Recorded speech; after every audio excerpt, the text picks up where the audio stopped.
भक्ति में कोई कैसे इतना खो सकता है। उत्तराखंड से एक खबर है जहां पर हर्षिका नाम की लड़की ने कान्हा जी के साथ में शादी रचा ली है।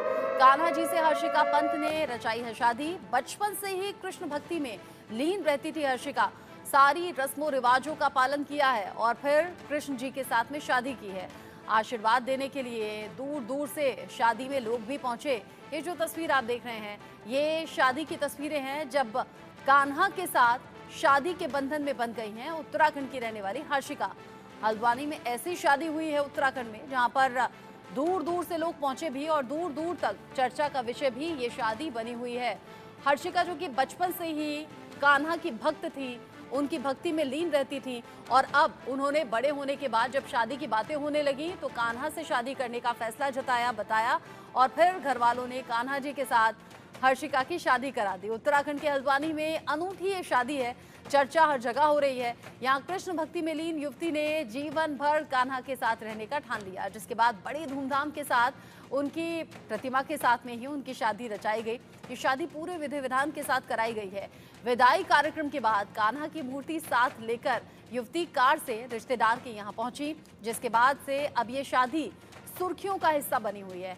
उत्तराखंड के हल्द्वानी शहर के प्रेमपुर लोशज्ञानी इंद्रप्रस्थ कॉलोनी निवासी पूरन चंद्र पंत की 21 साल की बेटी हैं हर्षिका, जो कि बचपन से ही दिव्यांग है। अपने दैनिक कार्यों के लिए भी उन्हें दूसरों पर निर्भर रहना पड़ता है।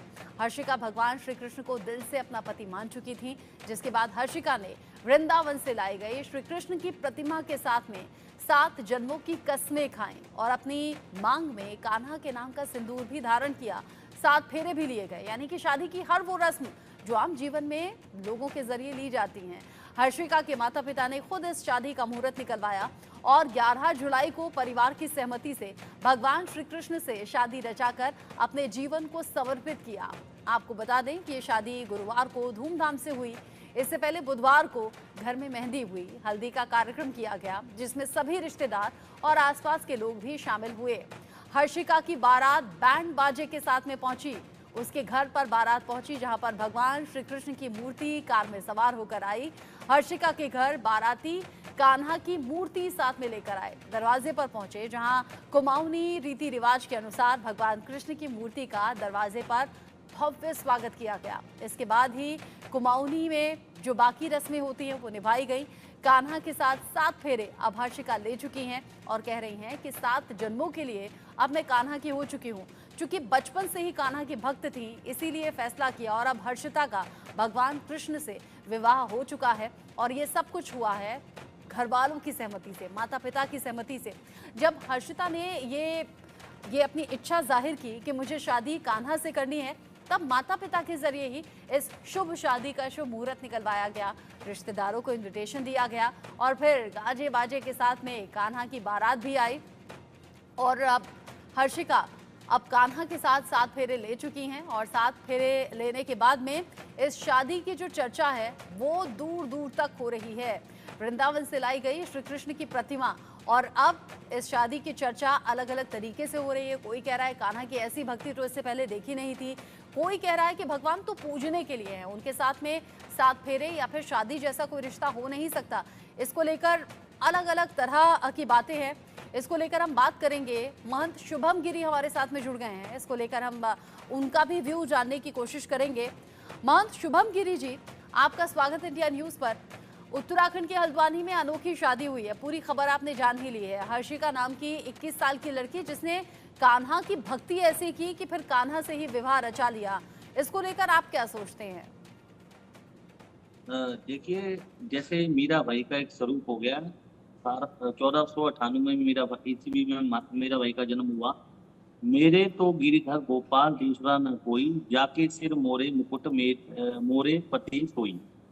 तो जो हर्षिका है 21 साल की बालिका है और भगवान श्री कृष्ण जी की जो प्रतिमा है वहाँ वृक्ष से लाई है, वृंदावन की भूमि से लाई है। उस प्रतिमा में जो पूरे विधि विधान से कुमाऊनी रीति रिवाज से जो शादी की गई, विवाह का उत्सव रचाया गया, बहुत दिव्य भव्य उत्सव हुआ। और साथ में कुमाऊं हल्द्वानी और क्षेत्र है जो कैलाश मानसरोवर, आदि कैलाश, ओम पर्वत, यहाँ की गोलू देवता, कुमाऊं का प्रवेश द्वार भी है।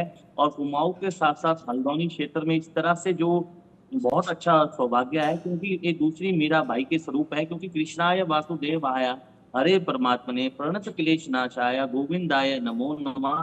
क्योंकि भगवान श्री कृष्ण कलेश को मिटाने वाले भगवान है, भगवान श्री कृष्ण भगवान विष्णु जी के अवतार है। तो उसी प्रकार से जो वृंदावन की रज और जो उसने जिस तरह से भगवान श्री कृष्ण जी की प्रतिमा के साथ अपना विवाह रचाया, क्योंकि भगवान श्री कृष्ण तो दयालु दयालु है, दया के सागर है, और भगवान श्री कृष्ण ने गीता का ज्ञान भी दिया है। उसी उसी प्रकार से भगवान श्री कृष्ण के साथ जो हर्षिका है, बहुत सौभाग्य की बात है। कोई इसको कुछ कहेगा, समाज इसको कुछ कहेगा, और जिस प्रकार से भगत के बस में है भगवान, उसी प्रकार से उसके बस में हो गए हैं भगवान। वास्तव में भगवान श्री कृष्ण इसकी मनोकामना पूर्ण करेंगे। ऐसे हर्षिका के पहले भी मैंने कई उदाहरण देखे हैं, ये क्योंकि आपके माध्यम से हाईलाइट हुआ है। एक माता जी का भी थोड़े दिन पहले श्रीपुर हुआ, वो भी ठाकुर जी की ही दिन रात पूजा करती थी, उनको ही अपना सखा मानती थी। तो इसी प्रकार से हर प्रकार के विचारधारक होते हैं, विचार होते हैं। कोई ठाकुर जी को साथ में लेके चलता है, ठाकुर जी की पूरी व्यवस्था करता है। अब अच्छा देखिए महंत शुभम अनेक गिरी जी, जगह की आप कह रहे हैं प्रतिमा। कि मीरा की तरह ही यहाँ पर भक्ति हर्षिका की नजर आ रही है, जिन्होंने कान्हा के साथ भक्ति में ही शादी रचाने का फैसला कर लिया, और शादी अब घर वालों की मर्जी से पूरे रीति रिवाज के साथ में हुई है। आप सोशल मीडिया पर बहुत से वीडियोस हमें भी दिखते हैं। आप कह रहे हैं ये पहला एग्जाम्पल नहीं है, इससे पहले ऐसी कई शादियां हुई हैं। उन्हीं वीडियोस में आपने ये भी देखा होगा कि कान्हा को चोट लग गई है, आपने देखा होगा कान्हा को ठंड लग गई है, आपने देखा होगा कान्हा के मुंडन के लिए ले जाना है। ये सब रस्में क्या ठीक हैं? देखिए कान्हा को चोट लग गई है, तो देखो मैं तो कहता हूँ जो प्राण प्रतिष्ठा होती है, इसमें पंच तत्वों का मिलन होता है। जैसे पृथ्वी, जल, आकाश, वायु, अग्नि, पंच तत्व। फिर अग्नि मंथन किया जाता है जब किसी कारीगर के द्वारा मूर्तियों को बनाया जाता है, तो उसके प्रकार से जो थोड़ी थोड़ी से उसकी कारीगरी की जाती है, तो देसी घी लगाकर अग्नि दिखाई जाती है प्रतिमाओं में। एक चल प्रतिष्ठा होती है, एक पूर्ण प्रतिष्ठा होती है। तो कान्हा जी की तो चर प्रतिष्ठा है, क्योंकि हर लोग कान्हा जी की ठाकुर जी की सेवा करते हैं। जैसे आजकल देखा आपने कि बिस्तर अलग होता है सोने का, पंखे अलग होते हैं, पंखों के साथ साथ आपने देखा कोई सर्दियों के बस्तर बना रहे हैं, कोई गर्मियों के बस्तर बना रहे हैं, इत्यादि की हीट, छोटे छोटे एसी भी लोगों ने लगा रखे हैं, और कान्हा जी को साथ में रखते हैं। अलग कान्हा जी की व्यवस्था रखते हैं, भोजन की अलग व्यवस्था रखते हैं।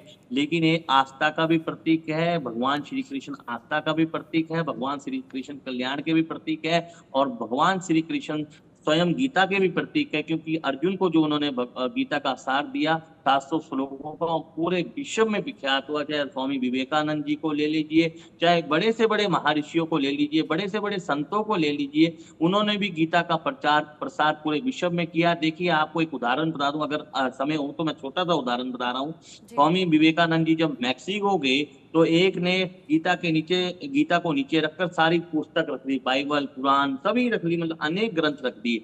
लेकिन उस ग्रंथ को जब उसने बोला कि हम हटाएंगे, तो स्वामी जी ने एक उदाहरण दिया। स्वामी जी ने कहा कि इस पूरे पूरे इसको सार के रखिए, पूरे ग्रंथ को उठा के रखिए, उसका भार उठा के रखिए। जैसे रामचरितमानस है, जब काशी विश्वनाथ में मंदिर में रामचरितमानस को सबसे नीचे रखा गया, उपनिषद जितने भी ग्रंथ थे 6 शास्त्र, और अगले दिन जब कपाट खुले तो सबसे ऊपर ग्रंथ आया। उसी प्रकार से भगवान श्री कृष्ण की भक्ति है। भगवान श्री कृष्ण शालिग्राम स्वरूप में भी लोग मानते हैं, भगवान श्री कृष्ण को सत्यनारायण स्वरूप में भी मानते हैं, भगवान श्री कृष्ण को स्वरूप हाँ। में भी मानते हैं। कोई जैसे मान लीजिए अच्छा, एक किसी के सवाल और बालक मेरा नहीं हो है, रहा, किसी की चूंकि संतान नहीं हो रही, हर्षिका नाम तो की ये जो युवती है, लड्डू जी 21 की। साल की है। 21 साल, यूं तो बालिग हो गई है लड़की, लेकिन 21 साल जीवन को समझने और देखने के लिए बहुत कम एज है। 21 साल की उम्र में शादी का फैसला कर लिया। अगर आगे चलकर या कुछ समय बीतने के बाद, कुछ साल बीतने के बाद इस युवती को ये एहसास हो कि मेरा फैसला ठीक नहीं है, या फिर नहीं मुझे तो सांसारिक दृष्टि से एक मैरिड लाइफ चाहिए, देखिए या फिर मुझे शादी एक इंसान से ही करनी चाहिए थी, तो उस तरह की चीजों को आप कैसे देखेंगे? देखिए वो उसका विषय है। देखिए कोई छोटी उम्र में भी साधु बन जाता है, साध्वी बन जाती है, उसमें कोई ऐसी बात नहीं है। और उसकी भक्ति भाव जागी होगी, पूर्व जन्म में जो घर परिवार का जो संस्कार होगा, जैसे उनके घर में कुछ संस्कारी चीज होगी। कहीं तो पाश्चात्य संस्कृति को अपना रहे हैं, कोई पाश्चात्य संस्कृति के साथ साथ सनातन संस्कृति को अपना रहे हैं, हमारे विश्व बंधुत्व को अपना रहे। आप एक उदाहरण देख लीजिए, हरे राम हरे कृष्णा वाले इस्कॉन वाले, जब हमारे यहाँ से वहां से जब फॉरनर आते हैं, मतलब विदेशी आते हैं, जब घूमते हैं तो वो भारतीय संस्कृति को अपना रहे और हरे राम हरे कृष्ण मृदंगम बजा के चैतन्य महाप्रभु की तरह चल रहे थे। क्योंकि चैतन्य महाप्रभु भी तो ऐसे थे। अगर चैतन्य महाप्रभु नहीं होते तो भगवान श्री कृष्ण के बारे में कौन बताता है? वृंदावन में यहाँ पे भगवान श्री कृष्ण ने रासलीला की, यहाँ पे भगवान श्री कृष्ण ने खेला, यहाँ पर भगवान श्री कृष्ण ने गोवर्धन पर्वत उठाया। तो भगवान श्री कृष्ण की जो भक्ति है वो बचपन से उसने सार पढ़ा होगा, कथा पढ़ा होगा। ऐसे भी आपने उदाहरण, किसी को भगवान का आशीर्वाद होता है, जन्म से ही आशीर्वाद होता है। आपने देख लिया कि कोई कथावाचक छोटी उम्र में ही बन जाता है, उसको सारे पुराण, सारे ग्रंथ, सारे वेद याद भी हो जाते हैं। एक आशीर्वाद स्वरूप में ही इस कार्य का तरह का कार्य होता है। हर्षिका जो है वो एक साध्वी स्वरूप में है, एक मीरा भाई के स्वरूप में है। उसने मीरा भाई की तरह, जैसी की तरह